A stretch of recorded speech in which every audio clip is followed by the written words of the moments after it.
मेरे साथी जितेंद्र मीणा यहां पर हैं, जिन पर यह आरोप लगाया गया एफआईआर में कि आपने अपने कॉलेज में ब्राह्मणवाद मुर्दाबाद कहा है। आप इस बात को अनुमान कर सकते हैं कि 2026 में हम शिक्षकों पर यह आरोप लगाया जाएगा कि आप ब्राह्मणवाद मुर्दाबाद नहीं कहेंगे, बल्कि परसों तो मेरे पास एक रील आई जिसमें एक व्यक्ति ने बाकायदा दम ठोक कर यह कहा कि इस देश में अब ब्राह्मणवाद जिंदाबाद ही कहना होगा। बाकायदा यह बात कही गई। आखिर वे लोग इतने चिंतित क्यों, और ये किस संदर्भ में हो रहा था? ये हो रहा था यूजीसी के नए रेगुलेशंस के समर्थन और विरोध में जिस किस्म की बातचीत विश्वविद्यालयों में चल रही है। विश्वविद्यालय ने बाकायदा 1 महीने के लिए विश्वविद्यालय के तमाम ओपन स्पेसेस और सभागारों को बंद कर दिया है कि वहां पर किसी किस्म का कोई आयोजन नहीं होगा। कहीं आप जाति की बात न करने लगे। एक ऐसा तबका बाकायदा खड़ा हो गया जब ये कहता है कि उनका एंटाइटलमेंट टू डिस्क्रिमिनेट उनका हक है। वे कहते हैं कि आपको शांत रहना चाहिए, जैसा योगेंद्र आशुतोष जी ने कहा कि आपको समरसता बनाए रखनी चाहिए। दिनकर ने कब कहा था, हिलो डुलो मत, रक्त अपना पीने दो। हिलो डुलो मत, मुझे रक्त अपना पीने दो, अचल रहे साम्राज्य शांति का, जियो और जीने दो। ये जो स्थिति है जिसमें कि एक वर्चस्वशाली जो तबका है वह हक मानता है अपना कि वह शोषण या उत्पीड़न करेगा, और उत्पीड़ित समाज के पास यह हक नहीं होना चाहिए कि वह उत्पीड़न का विरोध करे। अगर वह ऐसा करेगा तो हम मानेंगे कि वह समाज की शांति और राष्ट्र की एकता के खिलाफ बात कर रहा है। तो यह साधारण बात नहीं है, लेकिन फिर भी मैं फिर से इस बात को रोक रहा हूं, राजनीति की तरफ जाने से अभी थोड़ा सा रोक रहा हूं। जाहिर है कि सारी बातें ही राजनीति है, लेकिन मैं वापस उस गणना की राजनीति की तरफ चल रहा हूं। लक्ष्मण ने अपनी किताब में इस बात को बहुत अच्छे से स्थापित किया है, और आप लोगों ने अगर ये किताब नहीं पढ़ी तो जरूर पढ़ना चाहिए कि कैसे ये गिनती का सवाल अंततः उस हकमारी के सवाल से जुड़ता है। क्योंकि जब आप गिनेंगे तब आपको यह पता लगेगा कि इस समाज में एक लंबे अरसे तक हक की जो चोरी हुई है वो उजागर होगी। एक समय कभी किसी ने कहा था कि जिस दिन स्त्रियों के श्रम का हिसाब होगा उस दिन इस समाज की सबसे बड़ी चोरी पकड़ी जाएगी। ये केवल स्त्रियों का सवाल नहीं, स्त्रियों का तो जाहिर है कि सवाल है, क्योंकि उनके श्रम की चोरी हम जानते हैं कि घरेलू श्रम और तमाम जगहों पर होती ही है।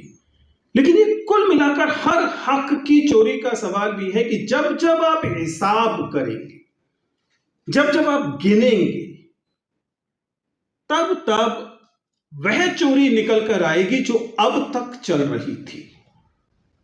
इसलिए वे तमाम तबके, वे तमाम वर्चस्वशाली वर्ग जब इस गिनने की मुखालफत करते हैं, जब इस गिनने के खिलाफ खड़े होते हैं, जब इस उत्पीड़न के खिलाफ जो लोग खड़े हैं उनके खिलाफ खड़े होते हैं और बाकायदा हक से खड़े होते हैं, और उनके हक के बड़ा रोचक है, उनके आत्मविश्वास का अगर आप स्तर देखें तो आप हैरान हो जाएंगे। उनको यकीन है कि they can do it with impunity. उनको एकदम यकीन है कि न केवल पुलिस व्यवस्था से उन्हें कोई डर नहीं है, उन्हें यकीन है कि दरअसल अदालतों से भी उन्हें किसी बहुत राहत, किसी किस्म का डर रखने की आवश्यकता नहीं है। अदालतें भी अब बड़ी रोचक बात है कि अब वे सलाहें देने लगी, डायरेक्शन देने से अपने आप को रोकने लगी। अब वे सलाहें देकर काम चलाती हैं। इसलिए हमारे वाले इस केस में बिल्कुल एग्जैक्टली ये हुआ कि जब इन विद्यार्थियों को छुड़वाने के लिए हम कोर्ट में पहुंचे और हैबियस कॉर्पस दिया, तो बाकायदा खबर ये दी गई कि संडे को कोर्ट बैठने को तैयार है, संडे को कोर्ट बैठने को तैयार है। और कोर्ट ने क्या सलाह दी? कोर्ट ने सलाह दी स्पेशल सेल को कि देखिए आप ऐसा पता कर सकते हैं, और उसके बाद स्पेशल सेल या कहीं की सरकार ने ये कहा कि अच्छा चलिए ठीक है। लेकिन जिस चीज पर जो मेरा क्षेत्र है, जिस पर मैं आपको लाना चाहता हूं, पिछली बार जब मैंने ये बात कही थी तो उसके बाद पूरा सोशल मीडिया मेरे पीछे पड़ गया था कि इसने चैट जीपीटी को ब्राह्मण कह दिया है। मैं उस तरफ आपको दोबारा लेकर जाना चाहता हूं कि जब आप गणना की बात करते हैं तो गणना का सवाल केवल नीतियों का सवाल नहीं है। प्लीज इस बात को समझिएगा। यह बात बिल्कुल सही है कि गणना का एक प्रथम उद्देश्य यह है कि हम राज्य के स्तर पर राज्य को यह बाधित करें, राज्य को यह बाध्य करें, राज्य को इस बात के लिए समझाएं, अपनी पॉलिटी को इस बात की, अपनी राज्य व्यवस्था को, अपनी विधायिका को और राज्य को समझाएं कि देखिए ये जनगणना है, इसमें अलग अलग तबकों की भागीदारी इतनी है, इसलिए आपको नीतियां इस प्रकार बनानी चाहिए कि वह सबके साथ न्याय करे। Absolutely acceptable, understandable. और ये बात जाहिर है कि लक्ष्मण ने अपनी किताब में कही है, साथी वक्ताओं ने भी कही है, तो उसे दोहराने का कोई औचित्य नहीं है। लेकिन मैं एक बार याद दिलाना चाहता हूं कि गणना का मामला आज केवल नीतियों के लिए या विधायिका और कार्यपालिका में भागीदारी के सवाल तक नहीं जाता है, ये उससे ज्यादा बड़े स्तर पर जाता है, क्योंकि अब गणना का सवाल मूलतः डेटा का सवाल है और इस डेटा पर आज सारा निर्णय टिका हुआ है। तमाम एआई आर्किटेक्चर को देख जाइए। एआई आर्किटेक्चर का सबसे निचला इंफ्रास्ट्रक्चरल लेयर से लेकर इसके एप्लीकेशन लेयर तक 5 लेयर्स होती है, 5 अलग अलग लेयर्स हैं और हर एक लेयर में ये भागीदारी आप जिस डेटा के बेसिस पर ये फैसला हो रहा है कि किस पर बम गिराया जाएगा, किस पर बम नहीं गिराया जाएगा, किसे सर्विलेंस में रोक लिया जाएगा, किसे आरटीआर का नोटिस भेजा जाएगा, किसकी नौकरी दी जाएगी, किसे कॉर्पोरेट में बुलाया जाएगा अगले साक्षात्कार के लिए, किसे नहीं बुलाया जाएगा, ये तमाम चीज जिस डेटाबेस पर आधारित है।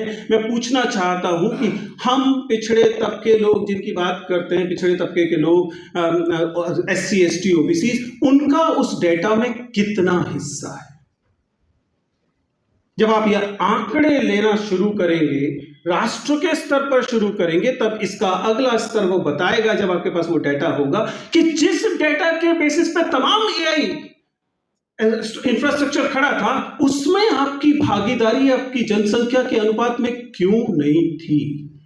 क्योंकि इस भागीदारी के न होने का परिणाम यह होगा कि तमाम कॉर्पोरेट स्ट्रक्चर के लिए जाने वाले फैसलों में वो बायसेस फिर से बलाघात के साथ आएंगे, जो बायसेस अब तक आपको वहां से वंचित रखे हुए थे। और मामला केवल डेटा का नहीं है, इन 5 लेयर्स का है, जिसमें उन मॉडल्स की लेयर, उन एल्गोरिथम्स की लेयर, वे एल्गोरिथम जिसके आधार पर तय हो रहा है कि विजेंद्र चौहान का वीडियो आपको दिखाया जाएगा या आशुतोष जी का वीडियो दिखाया जाएगा या ब्राह्मणवाद जिंदाबाद वालों का वीडियो दिखाया जाएगा। वो जो नैरेटिव बिल्डिंग की बात की जा रही है, नैरेटिव बिल्डिंग अब पत्रकार नहीं कर रहे हैं, संपादक नहीं कर रहे हैं, गेट कीपिंग संपादकों के हाथ में नहीं है, आर्टिफिशियल इंटेलिजेंस कर रहा है, जहां पर आपका प्रतिनिधित्व नहीं है, ना डेटा में है, ना एल्गोरिथम्स में है, ना मॉडल में है, ना बिहेवियर में है, यहां तक कि उस फीडबैक में भी नहीं है जो यूजर के साथ इंटरेक्शन के समय, जिसके बेसिस पे एआई तय करता है कि ये वाला वीडियो और कितने लोगों को दिखाया जाए। और यही तो सारी की सारी नैरेटिव बिल्डिंग है, यही तो वह चीज है जिससे प्रोपेगेंडा कह रहे थे। आपको एआई इंफ्रास्ट्रक्चर से वंचित किया जा रहा है और आप अभी मानकर चल रहे हैं कि राज्य की सदाशयता से तय होगा, राज्य सदाशय होगा तो वह आपको भागीदारी देगा और आप 4 बीडीओ फालतू बना पाएंगे या 2 डीएम और आपके बन जाएंगे और उसके आधार पर देश में आमूलचूल बदलाव होगा। मुझे अफसोस है कि यह सदाशयता की अपेक्षा कुछ ज्यादा ही है। मैं चाहता हूं कि आप इस इंफ्रास्ट्रक्चर को थोड़ा और गंभीरता से देखें और उसके बाद तय करें कि क्यों ये प्रतिनिधित्व का सवाल, गणना का सवाल, डेटा में भागीदारी का सवाल, अस्तित्व का सवाल है। अब तो दरअसल ये वाला इंफ्रास्ट्रक्चर तय कर रहा है ना कि गजा में कहां पर बम गिराया जाएगा, ईरान में कहां बम गिराया जाएगा। अगर आपका जिंदा रहना, आपका बचे रहना इन सब पर निर्भर हो गया है, तब ऐसे में गिनने की राजनीति को हल्के से लेना समझदारी नहीं है। बहुत खुशी की बात है कि डॉक्टर लक्ष्मण ने इस बात को इतिहास के साथ संगत कराते हुए सामने रखा है, क्योंकि जब हम इतिहास में इन घटनाओं को ध्यान से देखते हैं तब हमें पता लगता है कि कैसे गिनने का सवाल एक सदैव एक राजनीतिक सवाल था। मैं अपने पीएचडी के दौरान बहुत साधारण सा रिसर्च वर्क कर रहा था, ये जानने की कोशिश कर रहा था कि हिंदी साहित्य के इतिहास में, मैं साहित्य इतिहास मेरा क्षेत्र रहा शोध का, हिंदी साहित्य के इतिहास में ये सारे के सारे कवि, आलोचक, साहित्यकार वही शुक्ला, चतुर्वेदी, द्विवेदी, हो क्या रहा है? एक शोधार्थी के नाते मैं बहुत चिंतित था इस बात से कि पूरा आदिकाल पढ़ जाओ, पूरा भक्तिकाल पढ़ जाओ, पूरा रीतिकाल पढ़ जाओ,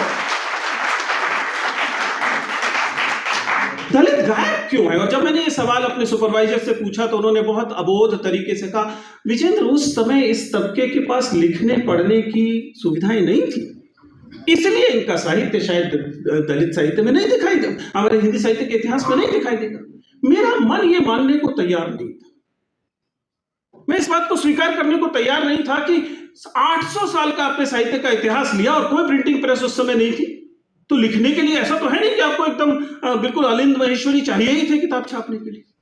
आपने कुल जमा के बात बोलनी थी, कोई और भी लिख देता या और नहीं भी लिखता, सुनी रहती। वेद भी तो चल रहे थे ना आपके तो सो कॉल्ड श्रुति परंपरा से। फिर मैंने वह किया कि बजाय वहां जाने के देखे गिनने वाले क्या कर रहे थे, जिन्होंने ये कहा कि आदिकाल, भक्तिकाल, रीतिकाल में दलित साहित्य है ही नहीं, उन्होंने किस प्रक्रिया से, किस हिस्टोरिकल प्रोसेस से ये काम किया था, डेटा कैसे कलेक्ट किया था, गणना कैसे हुई थी, गिनती कैसे हुई थी। आपको हैरानी होगी उस प्रक्रिया को देखकर। मैंने पाया कि यह हिंदी नागरी प्रचारणी सभा, उसकी एक पुस्तक संकलन योजना के तहत हुआ। नागरी प्रचारणी सभा वही सुधाकर पांडे, पद्माकर पांडे, आपको याद होगा, काशी के ब्राह्मण। तो फिर मैंने उसकी रिपोर्ट्स पढ़नी शुरू की। दो चीजें बड़ी रोचक पता लगी। पहली बात, हिंदी की पांडुलिपि संकलन योजना कभी चलाई ही नहीं गई थी। संस्कृत की पांडुलिपि संकलन योजना चल रही थी और नागरी प्रचारणी सभा ने यह आग्रह किया कि वे लोग जो संस्कृत की पांडुलिपियों के लिए गांव-गांव जा रहे हैं, वे हिंदी की भी पूछ लें और उससे जो मिलेंगे उसके आधार पर हम हिंदी साहित्य के एक पूरी की पूरी रिपोर्ट पब्लिश करेंगे। Then I looked at the names and addresses of enumerators, कि वे कौन से लोग थे जो अलग अलग जगहों पर जा रहे थे और ये पांडुलिपि गांवों से इकट्ठी कर रहे थे। और आपको हैरानी तो नहीं होगी कि वो लोग कौन थे। क्या मुझे बताने की जरूरत है कि उनके सरनेम क्या है? बड़ी आसानी से मिल जाए। अब जरा सोचिए, 1910 से 1920, 19 के बीच का समय, ये लोग गांव गांव जा रहे हैं, पांडे जी, झा जी, शर्मा जी। वो जाकर गांव में कहां रुकेंगे? गांव में तो कोई होटल होगा नहीं ना, ओयो। तो गांव में जाकर वे किसी शुक्ल जी, किसी पंडित जी के गांव के पास रुकेंगे और वहां से पांडुलिपि जो मिलेंगी उन्हें इकट्ठी करेंगे। If the data collection is flawed, if it is filled with biases, is it difficult to understand what the outcome will be? आपने जिस प्रक्रिया से, जिस अशुद्ध प्रक्रिया से इस डेटा का संकलन किया, वह सुनिश्चित करता है कि 800 साल के इतिहास में आपको दलित लेखक मिल ही नहीं सकता। गिनने की प्रक्रिया तय करती है कि अंततः आप किस निष्कर्ष पर पहुंचेंगे। इस डेटाबेस को आपने निकाला, यानी कि पद्माकर पांडे, सुधाकर पांडे परिवार, उसने इकट्ठी करवाई, कुछ और उसी समुदाय के लोगों को इकट्ठा किया और अंत में शुक्ल जी के चरणों में रख दिया। अब आचार्य शुक्ल इसके आधार पर जो हिंदी साहित्य का इतिहास लिखेंगे, क्या आप इस बात की उम्मीद कर सकते हैं कि वह रिप्रेजेंटेटिव हिंदी साहित्य का इतिहास होगा? क्या उसमें प्रतिनिधित्व होगा? इस बात की कोई गुंजाइश आप कर सकते हैं? मेरी रिक्वेस्ट बहुत सरल सी है। मामला केवल गिनने के लिए दबाव डालने का नहीं है, गिनने की सारी प्रक्रिया पर एकदम माइक्रोस्कोपिक नजर रखने की जरूरत है। वे कौन सा क्वेश्चनर बना रहे हैं, उस क्वेश्चनर के बनाने की प्रक्रिया में प्रतिनिधित्व है कि नहीं। जब 2001 की जनगणना हो रही थी, 2000 से शुरू होती है, संयोग से मैं दिल्ली के सरकारी स्कूल में तभी मेरी नियुक्ति हुई थी, और चूंकि मैं हिंदी अंग्रेजी बोल लेता था, तो मुझे मेरे प्रिंसिपल ने मास्टर ट्रेनर नाम की पोजीशन में जनगणना के लिए रख दिया, जिसका मतलब यह था कि उस दौरान जो जनगणना होगी, उस जनगणना में 101 या 105 इन्यूमरेटर्स मेरे अंतर्गत अलग अलग जगहों में, त्रिनगर के अलग अलग मोहल्ले में जाएंगे और इन्यूमरेशन करेंगे। और उनकी ट्रेनिंग के दौरान जब मैं उनके बायसेस को समझ रहा था, मसलन एक बहुत साधारण सा सवाल था जो फर्टिलिटी चेक करने के लिए था कि 0 से 5 साल के बच्चे जो नई माताएं हैं उनके बीच फर्टिलिटी का क्या लेवल है, उसके लिए था। अब ये साहब बताने की कोशिश कर रहे थे कि ये सवाल तो पूछा नहीं जा सकता, महिलाओं से आप कैसे पूछेंगे कि तुम्हारे बच्चे कितने हैं। तो अनुमान लगा लीजिए कि किस मोहल्ले में खड़े हैं, और वो मोहल्ला अगर मुसलमानों का मोहल्ला है तो आप 4 फालतू लिख दीजिए, और हिंदुओं का मोहल्ला है तो कम लिख दीजिए। I am not at all suggesting कि सारा का सारा इन्यूमरेशन ऐसा ही होता है। I am merely saying that the biases creeps to the every level of this architecture, and hence you need to work for mitigation of these biases at every level. आप किन्हीं enumerator बनाएंगे, उनमें प्रतिनिधित्व है कि नहीं है, क्या उनके बायसेस हैं, क्या वो जब जामा मस्जिद जाते हैं तो एक तरह से सवाल पूछते हैं और जब गांधीनगर जाते हैं तो दूसरी तरह से सवाल पूछते हैं, या जब वो डाटा इकट्ठा होगा तो वे एल्गोरिथम्स जो एल्गोरिथम से डाटा पिक करेंगी, क्या आपने उनका सोशल ऑडिट करा लिया है?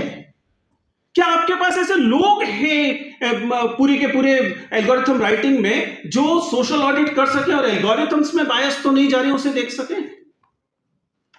मैं पिछले 10 साल में ऐसे दलित डेवलपर्स से नहीं मिल पाया हूं जो मुझे दावा करके ये कह सके कि अगर उनके सामने एल्गोरिथम रखी जाएगी तो वो उसमें कास्ट बायस जा रहा है या नहीं जा रहा उसे पहचान सकते हैं, क्योंकि ये रिप्रेजेंटेशन सब जगह कम है, गूगल में भी कम है, और जो और बड़े आईटी की बड़ी कंपनियां हैं उनमें भी कम है, और इनसे एक्सपोजर बहुत जरूरी है।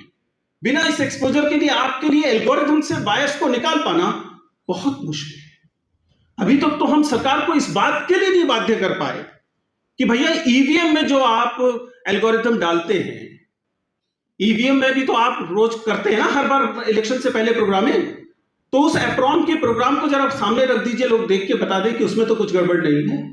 हम उतना नहीं सहमत कर पाए, इसलिए गिनने के सवाल को राजनीतिक सवाल की तरह देखें, ये मेरी आपसे आरजू है, ये राजनीतिक सवाल ही है, और जब अगर ये राजनीतिक सवाल है तो इसके लिए समाधान और इसके लिए दबाव उसका भी राजनीतिक होना अनिवार्य है।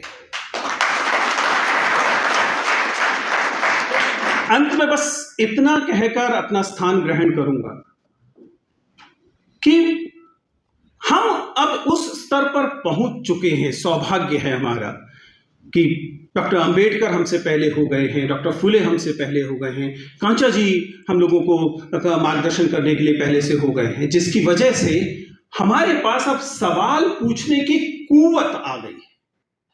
बस इतना ध्यान रखिएगा, सिर्फ कुव्वत से सवाल नहीं आएगा, सवाल पूछने की हिम्मत भी रखिएगा। अगर हम इस सवाल पूछने की जो कुव्वत हमारे पास आई है उसे सवाल पूछने की हिम्मत के साथ जोड़ पाएंगे तो मैं कोई कारण नहीं देखता कि हम फिर से उन मुट्ठी भर लोगों द्वारा लगातार उनके वर्चस्व में रहने के लिए शापित हों। ऐसा कतई अनिवार्य नहीं है। देश हमारा है, हम इसे हासिल कर रहेंगे। शुक्रिया।